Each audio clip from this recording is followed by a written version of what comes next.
All right, get one of the premier offensive teams in college basketball coming in here tomorrow. There'll be a different look. This is an old veteran team. Greg Campy, very, very good friend, has, I think he's the longest tenured coach maybe in the country. I think he started in like 86, maybe 84 at Oakland. Just built that into a terrific program, gone from Division II status. When I was an assistant at Western Illinois, they came into the league. Got an incredible facility, and he's done an incredible job of finding a way to play, and they're very successful with it. They're going to shoot a lot of threes. They've got a young man that's through 2 exhibitions and a regular season game. I think he's taken 41, somewhere right in there. Threes, no twos. And his running mate is equally as good. They've got Rocket Watts at the point, who we remember Rocket from his Michigan State days, transferred to Mississippi State and now is back home in the Detroit area. Very good front line that scores the ball, but a very, very high octane offense. If you'll remember a few years ago, I think Oakland had a player that went the entire season and didn't shoot at 2. I think he took 233s and no twos. Or something crazy like that. He had a guy right before that, Bader, I think was his last name, that took like 363s in a season. And the Golke kid is a transfer from Division II. He's big and strong at 6'3", 215, 220 pounds. He took 18 threes against Ohio State. And he gets a look. He's got great range, 8, 10, 12 feet behind the line. And they run him off a lot of actions. They play matchup zone. They play man, so we'll see some multiple defenses. They're a very good offensive rebounding team. Long threes equal long rebounds, so our guards have to do a great job of rebounding the basketball. So we know we've got our hands full. Team will be at the top of their league, and I think Michigan or Ohio State pulled away, and I think had a 6-point win, but was down most of the night in that ball game to them.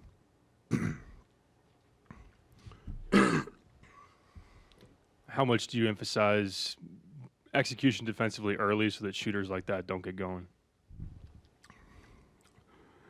I think the one thing you have to understand is he's going to make really hard shots. He's Steph-like, and I'm not trying to compare him to Steph, but he's like that. He's going to take those type of shots. He's a terrific runaway shooter, running away from the rim. He pivots. He gets those off with extreme quickness. He's strong, so he gets separation. You just got to make him hard. You can't give him easy ones, and you can't miss. Lampman is the same type guy. He just doesn't shoot quite as many of them, or hasn't to this point. But you've got to make every one of them hard. Know that he's going to receive triples, doubles, screens all night. This is a team that doesn't ball screen a lot, but they set a lot of cross screens, diagonal screens, back screens, pin downs to get those shooters going and opening, and then there's a lot of isolation play for their post players. Coach Trey Townsend is interesting matchup. Is he a guy that you throw multiple defenders at, or you got one guy in mind? No, who's going to check him? There'll be a lot of guys guarding him. He reminds me a lot of Amani, just as a junior. He's a 6'6". Will shoot threes, gets it on the post. They run tons of action to him. He took 16 shots the other night against Ohio State, he's a guy that can pass it, you've got to make his touches as difficult as possible. You can't rest away from the ball with him, and then he's a really good isolation player. They put him in those spots. So Greg knows what he's doing on the offensive side. He puts those guys in areas and positions to score. Brad, did anything stand out to you on film review of Monday night's game? Yeah, we weren't very good. We just weren't very good. I think we played good offense for about 16 to 20 minutes in that. We had in our man stuff, we never got it reversed. We were as organized as we were in the Kansas exhibition. We were that disorganized. Coleman bringing the ball down the court. We had guys playing out of position where Coleman rim ran a lot in the Kansas scrimmage. We had guys unbalanced floor too many times. We never got to our splits. I think 5 times the entire game compared to 35 in the Kansas scrimmage, which got us to the foul line. And then I thought defensively we did some really solid things. But again, it was not very efficient on our part. I guess with examples then of some really good things against Kansas and maybe some not so good against Eastern, how do you shift back to what worked so well? Yeah, and most of that's mental. Most of that's just a mental approach to playing the game. And it's where this team's got to understand we got to grow. I never thought we would lose to Eastern, and that's not knocking them, but I just thought that we can't have that approach. And thought we were thought we got some great play off our bench, and those guys sparked us. And I think that's one of the real positive things we have this year is that guys aren't sharp. And we'll just set them, and we'll just find the right 5, and we did that, and it's nice to have that luxury. Which is offensive rebounds a priority, Brad? And is there something else you can do with that, or is it just an effort thing for the guys? It's an effort thing. It's when you get a higher percentage back against Kansas and you do Eastern Illinois, and we got 52% of them back a year ago. That's pretty much an effort thing. And 1 offensive rebound from our starters. That's, Quincy had 1 rebound. He had 10 against Kansas. And that's just a lack of effort, a lack of focus, and not just him. That's everybody. So, we shot 50%. We left a lot out there to go get, and that's we can't have that.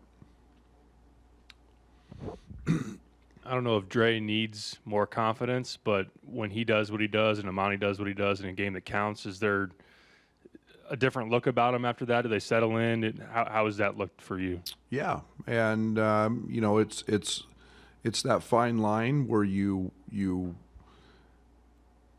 they can't think it's that easy because it's not, and you gotta find that line to not let them rest on their laurels. Let them and their past. It's the next game. What happens usually is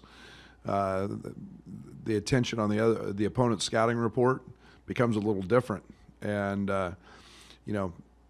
Draven probably wasn't anywhere on the scouting report because of the way he played in the Kansas scrimmage. Now he'll be on a lot of people's scouting reports, so you've got to handle that. But I do think they're both very confident players anyway, and both of those guys were exceptional, and they've had good weeks practice. Does free throw shooting concern you yet? Based on their first game, they're going to be really aggressive defensively. Ohio State had to knock down free throws. Yeah, I hope that's the case. I hope we're getting to the foul line. We got to the foul line 26 times in one half. We made 22. That just shows our mental approach. I look at free throw shooting and know we're a really good shooting team. And when you're not mentally focused, you miss free throws. Terrence Shannon missing free throws. He's an 80% career free throw shooter. That's not going to happen. But again, not a big deal. We'll have to make him tomorrow night if we're aggressive and get to the foul line. What is it maybe about your roster that allows you to, like you said, if someone is not, playing, up to their level, that you can maybe swap in guys and do different lineups, rotations, etc. One, practice is really competitive, so we compete in practice. They're competing against other good players, so they're not getting a false sense of reality because they might be going against a scout team or somebody who's walking on and not ready. They're going against other guys who are really good. That's comforting as a coach.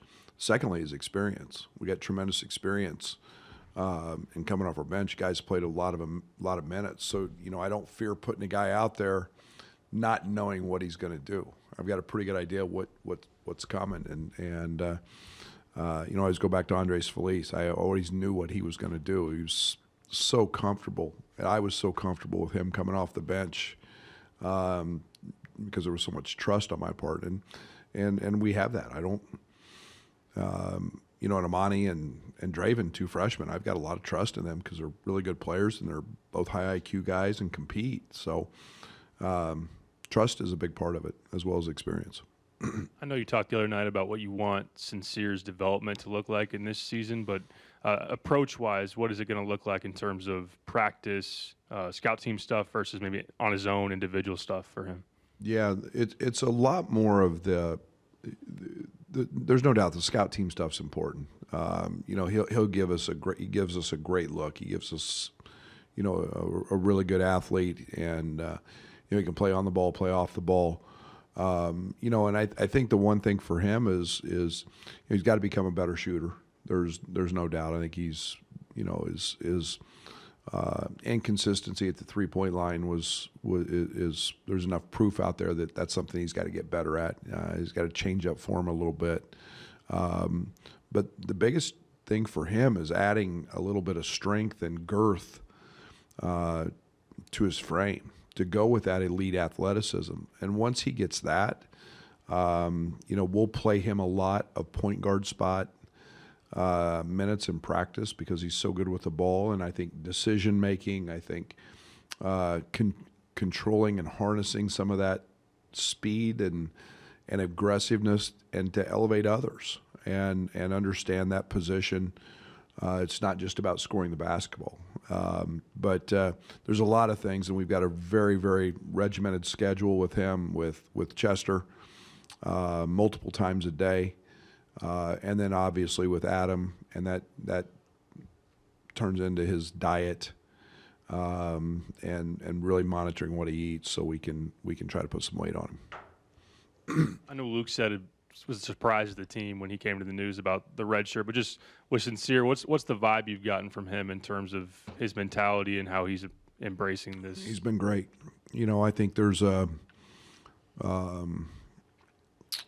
sense of eagerness on his part to want to get better, and I think that it's not something that young guys want to do today, because they all think they've arrived and they all think they're pros immediately now, and they have no idea how hard this game is and how few make it, and yet to want to get better. And take away a year of and take off a year of competing. Most kids don't want to do that. They can't self-reflect enough to know that I need to get better. Most of them think they've arrived and that they're a lottery pick when they're the 10th man on their roster. So, I've got tremendous respect for him for communicating that and thinking that way. Thank you.